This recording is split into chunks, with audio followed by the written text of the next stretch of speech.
One of the more striking points in your book is when we first met each other, Dave, when we first became pals, you were an atheist.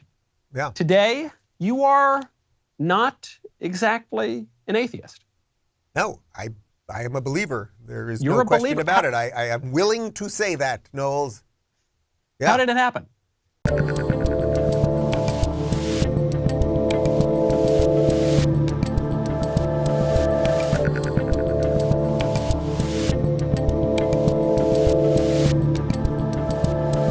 There are conservatives who hold to the traditional view of marriage, obviously, who are religious, who check all of these boxes, who simply will not agree with you on your more libertarian positions. And then the question is, can everyone work together to stop the woke threat without giving up their own views in the meantime?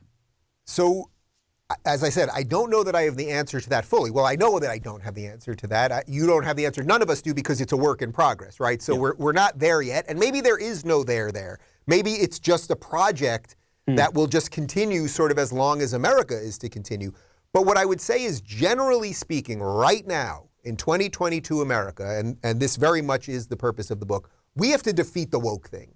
And we have to give the devil his due. They've done a hell of a lot of damage. They have destroyed so many things, including imploding Disney right now. And I basically despise Star Wars at this point because of what they have done to it. So they've destroyed our educational institutions, our financial institutions. I mean, they've really wreaked havoc over everything. We should acknowledge that. So, okay, there's that. So it's that versus the rest of us, the groups that you just decided. Now, I would argue, in essence, we have to put aside some of our differences while we build the new stuff, while we build the new internet pipes, while we build the new businesses, Jeremy's Razors, while we build the new entertainment companies, payment processors, the whole freaking thing. Now, if we can really build some good things, and of course they're all going to be built in red states, obviously, the question is, after that, if we can get to that there, then what do we do?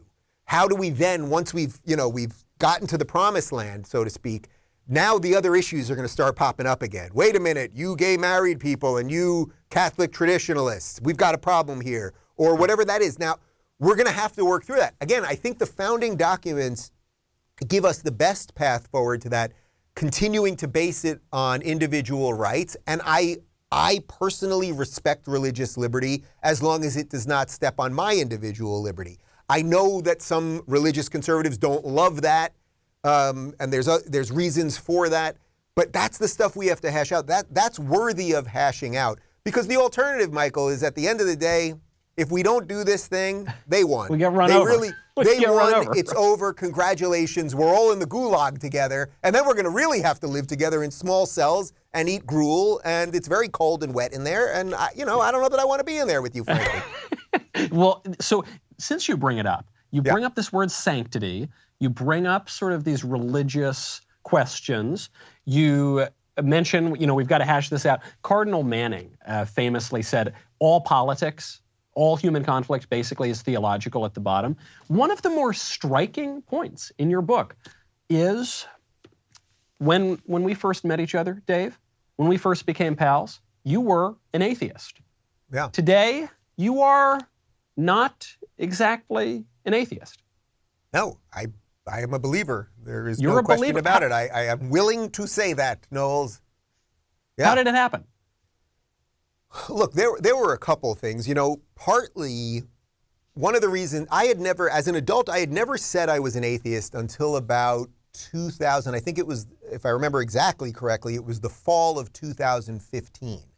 So I am now in 2022, I'm 45 years old. So, this is about 7 years ago. I'm in my late 30s. And I always sort of felt somewhat agnostic, but I always loved logic and reason. I grew up reading all of Carl Sagan's books. So I loved sort of a distant respect for belief in a way, but not like a hardcore belief, something like that.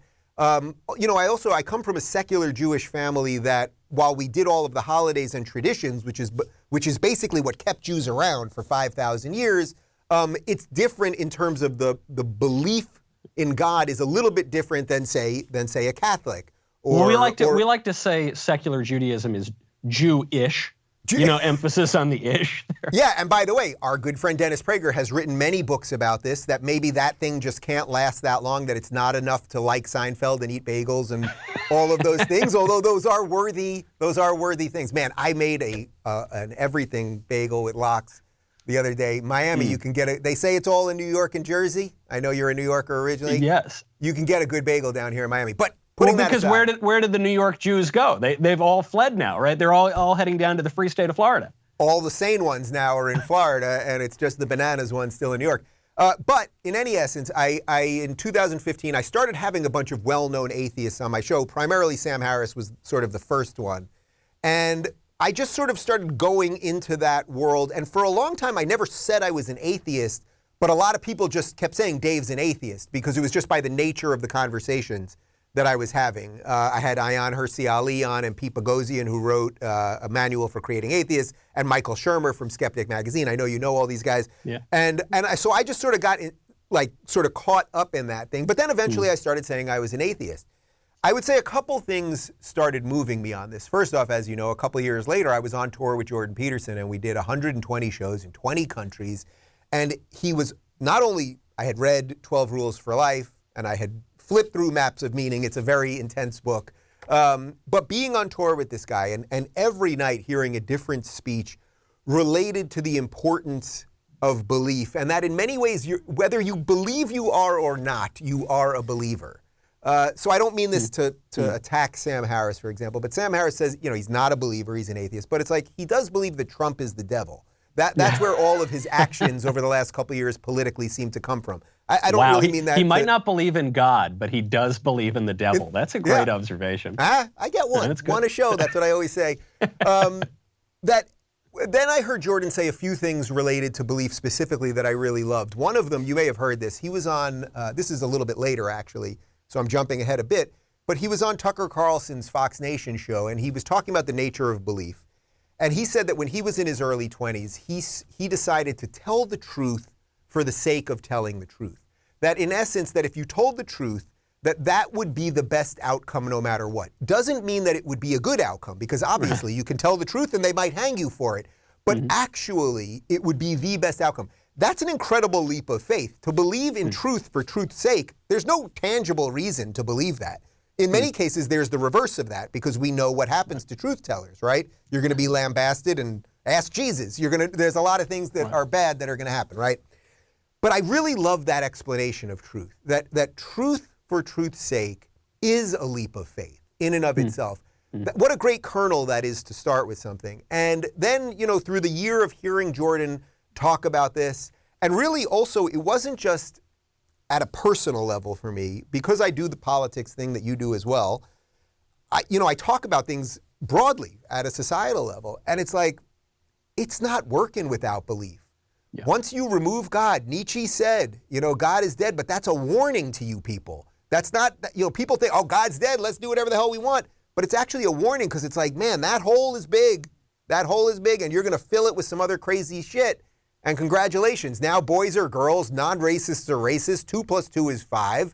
Yeah. The litany of latinx and all the other nonsensical phrases that we have, that's what we filled it with. We filled it with secularism on steroids. It's not to say that secularism and your ability to live as you wish is not important. Of course it's important. And I want to live in a largely secular society, obviously. But we need some guardrails on that. So I would say, some people's belief is purely spiritual. They feel a very deep spiritual sense of belief. I wouldn't say that's the primary driver of mine. I would say it's a logical, rational, and almost necessary need for belief, I would say. But I certainly feel it more. Maybe it's a little bit, I'm 45 now, so this is definitely what I suppose they call middle age, young whippersnapper. And so maybe it's a little bit of that. Maybe it was one of the things that made me want to finally have kids after not wanting to have kids for a long time. There's something going on here that's beyond us, Knowles, and I think societies have to understand that. Otherwise, the winds of the day will blow over the whole thing every time. We are in the middle of it right now. If you're looking for more honest and thoughtful conversations about politics instead of nonstop yelling, check out our politics playlist. And if you want to watch full interviews on a variety of topics, watch our full episode playlist all right over here. And to get notified of all future videos, be sure to subscribe and click the notification bell.